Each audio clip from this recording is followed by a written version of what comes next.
A big welcome to all the viewers watching Soul to Soul Talk Show.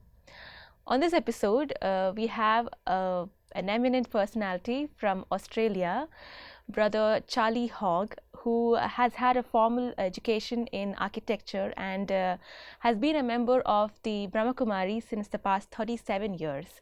He is presently the coordinator of the centers in Australia. Brother, a pleasure to have you with us. Welcome to the show. Thank you, Saranya. Thank you. In this episode, we will be covering on all the spiritual experiences that he has had before and maybe after coming in contact with the Brahmakumaris. And so let's, before that, we will start with your, say, the formal education that you've had. Brother, you have studied architecture, and have you worked in that field?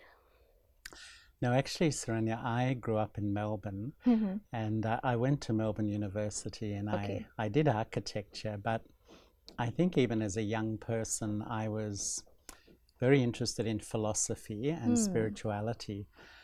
And so I took time out, and I actually traveled all over the world for 3 years. And At what age? I was 20 years old. 20 years old? Yeah. Wow, that's very young to go on such a quest. Yeah, it was, to me, in a way, I see it as my education, because I spent time in Southeast Asia, in India, the Middle East, Africa, Europe, and everywhere I lived in religious communities. And it wasn't even a conscious thing, but I lived with Hindus and Buddhists and Muslims and Christians and Taoists and many more. And it was a wonderful insight into religious life, in a way, and spiritual life. So did this interest or inclination towards religion and spirituality, was it like an inborn feeling, or was it because of someone who inspired you?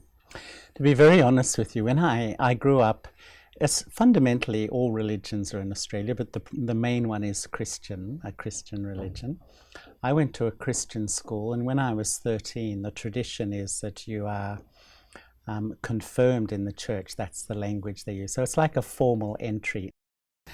Actually, my family weren't particularly religious, but I went along, and I did it.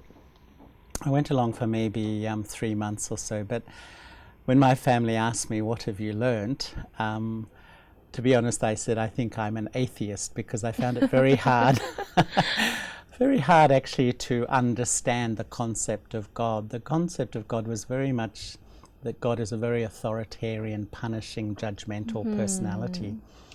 And but still I was very interested in learning about myself and my inner world. And so I began to travel, and I think when I was traveling, I would say I was an agnostic, meaning I don't know really who God is, but I was fascinated in the ideas. But did you fear God? No, not really. But I settled in London, and I was working in London. Actually, I was working in the theatre at that time, in the Royal Shakespeare Theatre Company. And that was a really interesting job, and many of them were also interested in spiritual things. And it was there that in London, I went around to so many, not only spiritual organizations, but philosophical organizations. And Like?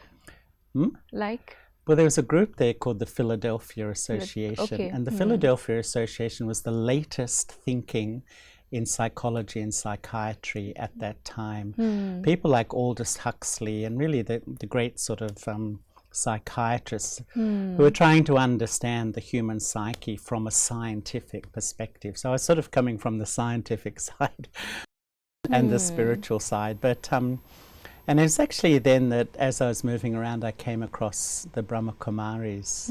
Yeah. So when did you meet them? Where did you meet them? I went to a place in Hyde Park, which was known as the Spiritualist Association of Great Britain, and I met Daddy Genki and Sister Genti. And it was interesting, because I often feel it was not so much what they said, it was the feelings I got. And I think often, you know, when you meet people, it's often the feelings you get from them. And there was something I could tell, because in my journey, I was really wanting to know how to experience something spiritual. Everywhere you go, people talk philosophical ideas that appeal to an intellect.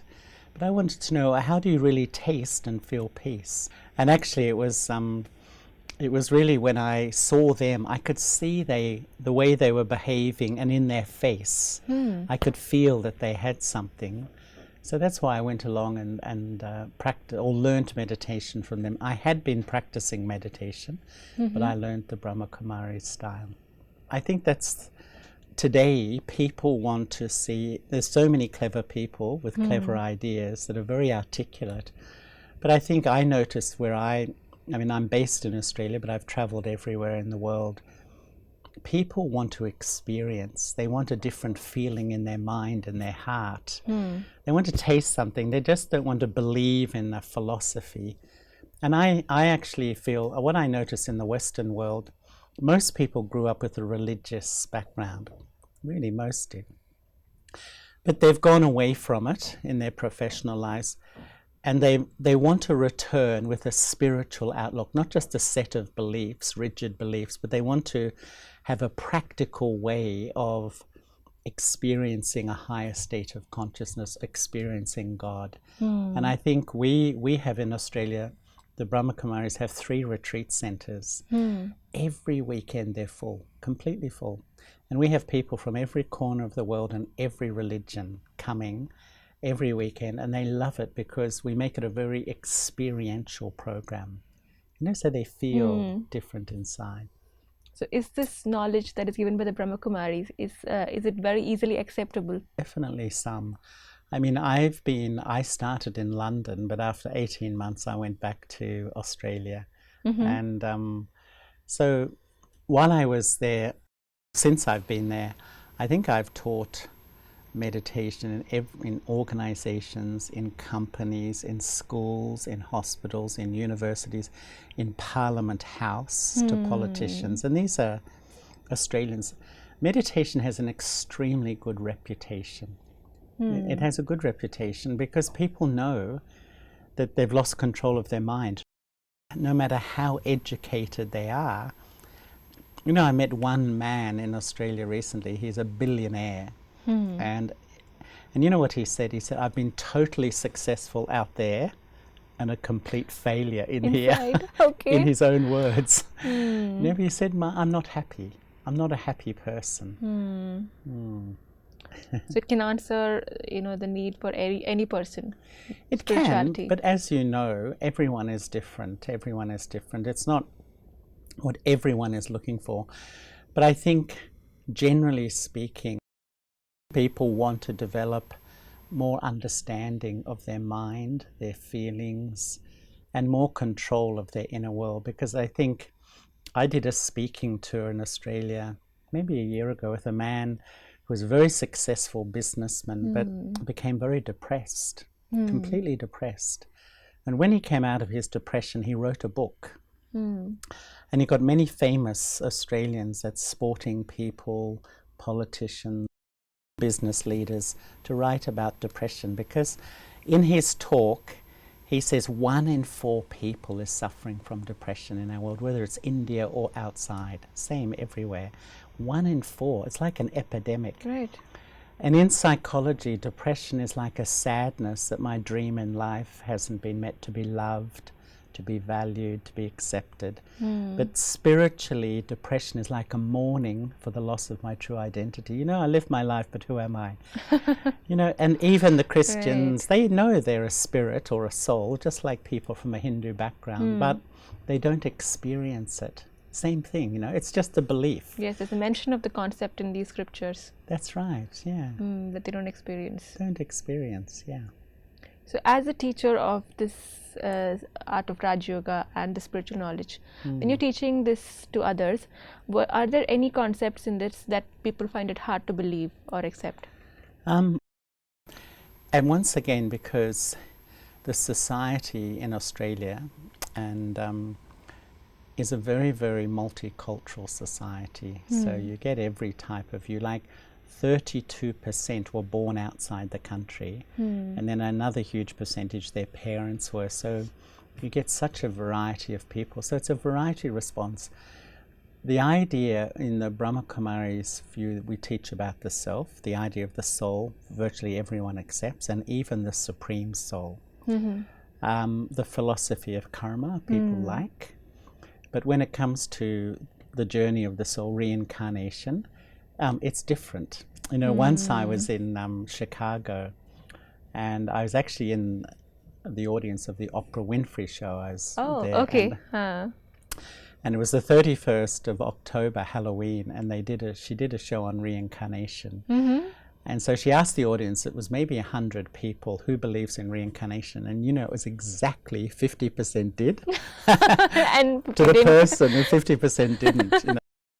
But actually, 30 to 40% of Christians believe in reincarnation too, even though it's not really a part of the Christian philosophy. So, but some do struggle with that, and some of the ideas of time that the Brahmakumaris offer. But we teach everything. Many people are vegetarian, especially young people. Many people. It's very common. Very common. Were there any ideas that you had to experiment with, some concept that you had to experiment with before believing it, or did you naturally believe, instantly believe everything? I think it made a lot of sense to me. Really, all the concepts. Virtually everything, yeah. Because one of the reasons I didn't go straight into the practice of my architecture, and my family has had quite a large company. They owned a company, and family members went there, and I didn't do it because I felt there was a big change happening in the world. I could intuitively feel that you spend all your life investing in a sort of a certain career, but it felt like the world was changing so fast. Something, there was one British historian who said that there's been more change in the last 50 years than the whole of the rest of history put together. Now, that may be an exaggeration, but I think it's such a changing world. So I felt I wanted to know what was happening. It just felt, on the one hand, if you go to almost any country in the world, in my experience, they say things are getting worse everywhere. The values in people, the behavior in people, the leaders, people complain. But on the other hand, there's this spiritual sort of silent revolution happening where people, I think if they can have a new experience in their life, will completely change their life. And this is what we find in the Western world often. People have a new experience, they'll change their diet, change their lifestyle, change everything quite happily. So can we say it's like a call of time to change our outlook, our views on spirituality? I would say that's exactly the right way of saying it. And that's what I mean. I think people are very educated. They've moved away from traditional religion, but they are now much more interested in spirituality. And I've seen the statistics in Australia, which is like the UK and America. It's less and less people go to church, and yet the statistics show more and more interest in spirituality. So it's like people aren't going to the traditional places to seek, answers. They want to experience it. Yeah, and they want experience. Meditation is a very, very common thing. People like to meditate. So how long did you take to experience whatever you wanted to experience on this spiritual journey? And what did you want to experience? Well, I think I was interested in, trying to experience, of course, really who I was and the feelings of peace, internal peace and well-being. But I suppose, my own truth, finding my own truth. And I had some initial experiences, and I think the great art of meditation is to create newness, because, I meditate, I wake up early every day, but it's like anything in life, you can become a habitual pattern, so it becomes a little bit ordinary. And what I've really learned from the Brahmakumaris is that to always engage with new ideas, because the seeds of ideas take you into experience, You think about ideas, and as you realize them, it takes you into a new feeling or experience. So I really try to create new experiences. But early on, to be honest, because I had been an atheist, not a strong one, but I just found the concepts of God I was offered not so attractive. And then I became an agnostic, I don't know. That early on I really had amazing experiences of relationship with God, which is as Earlier in the sense? Before? early in my practice Okay. with the Brahmakumaris. It was quite amazing. Very, very powerful experiences, and they were so wonderful. And I think, I had a lovely family, and I was, I think quite a happy person, but it was an experience of love that I don't think I had tasted before. The purity, the depth of love on a completely different level. It's different from human love in a way, and that was so strong. I think that's been the motivation for me to continue. Can you share one of these experiences with us? Well, actually, even within weeks of my sort of beginning to go along to the Brahmakumaris Centre in London, it was a little place in those days, I was thinking about all these ideas, and I think it was an interesting experience where, how sometimes time stops, and it was almost like this eternal realization that what I'd really looked for, I had so much experience of love, almost like drenched in pure love, and I had such a realization, actually that's what I'd been searching for, because by the time I was 22, I'd covered most of the world.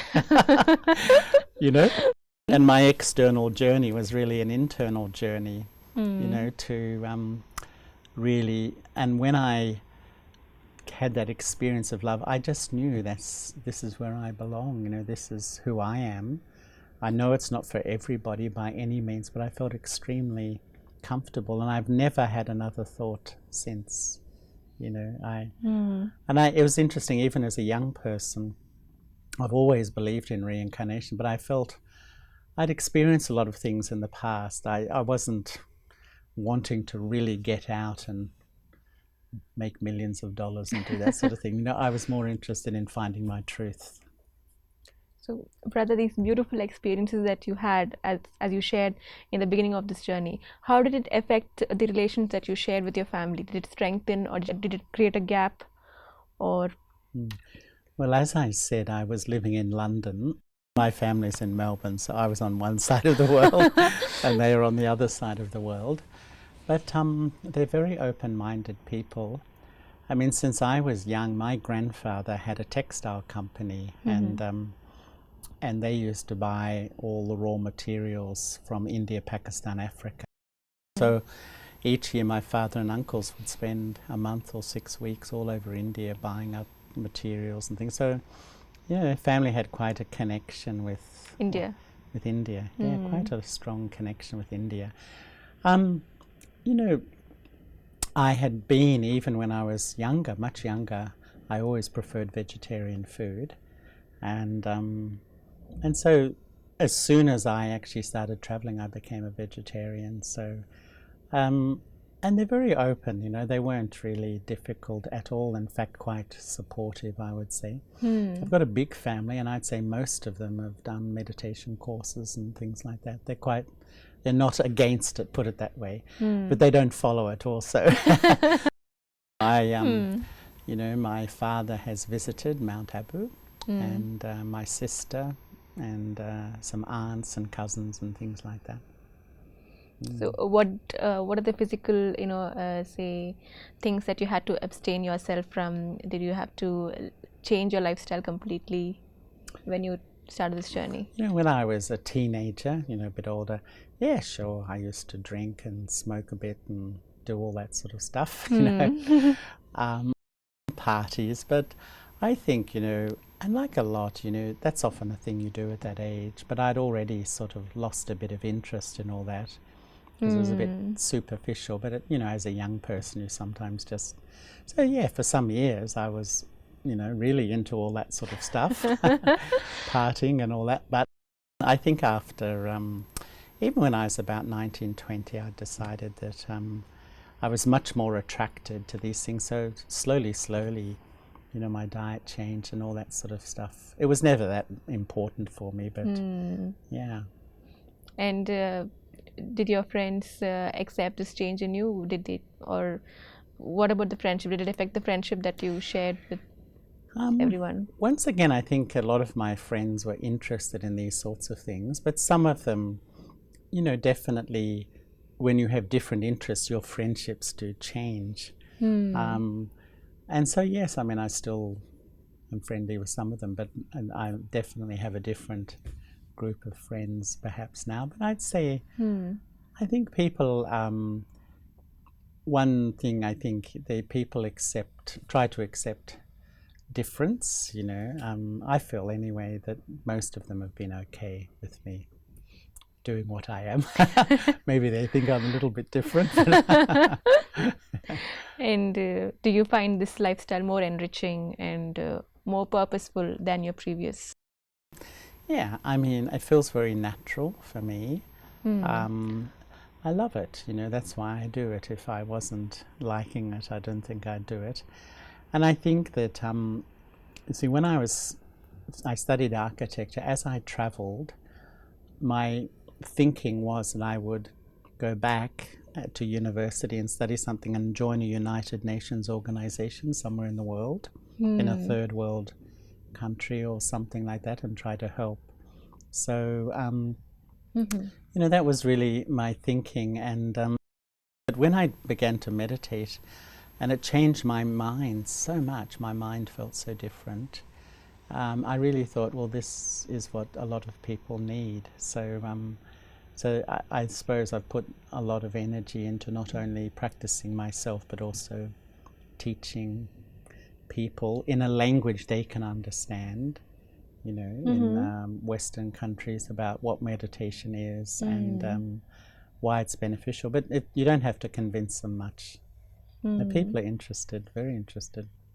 In a lot of the big corporates in Australia, like the National Airline, the main banks, they all have meditation rooms. They teach their staff meditation. The police force, everything. It's very common. It's nothing, something that different, really. Now, they don't really teach them a lifestyle associated with vegetarianism and things like that, but just meditation. Yeah. And but all the attitudinal things that go with meditation, you know, how to respect people and so on. This desire to help others, to do service, was it like one of the reasons why you chose this life after your education?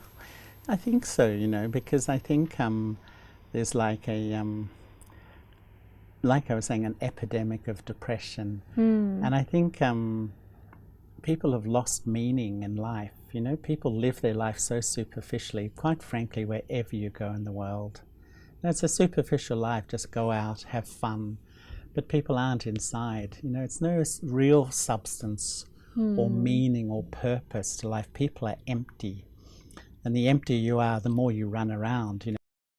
I often feel the way we fill the emptiness these days is busyness. Look how busy people are everywhere. Oh, I'm so busy. Because actually, the more when they stop and think, they're not happy. Right. So just keep busy, hoping that I won't go into those feelings of unhappiness. So people just rush and rush and rush. And people know that, but they don't know how to replace it. And I think when a spiritual life is practiced, because when I started in the 1970s, meditation was very popular outside of India. Because in those days, the Beatles and the Rolling Stones, you know, all those musicians, they meditated. So that was popular. In the 1980s, the stress thing began, you know, so much stress. So, and the Time magazine did a story, I think in 1981, where they really began to talk about the effects of stress on health and how it really, so many health issues are based on stress. So people began to meditate more to deal with their stress and anxiety as a discipline. And but now what I see is that it's more like it works these days as a lifestyle, where you just make a decision in this very fast, very busy, very complicated, complex world to meditate and think in a simple, clear way, you know, even educate myself how to think well in a very challenging world is, and people like that. They like the idea of knowing how to deal with my thoughts and my feelings inside. So in this episode, we started our journey with Brother Charles, and how we, from his experiences, saw how he changed from being almost an atheist to an agnostic person, and now to a person who enjoys his spiritual journey. And we will be talking more with him in the forthcoming episodes to know more about the relationship that he shares with God and more experiences from his spiritual journey. We hope you will join us in the next episode too. And thank you, brother, for joining us in this episode. Thank you, Saranya. Thank you very much. Thank you, viewers, for joining us, and have a great time.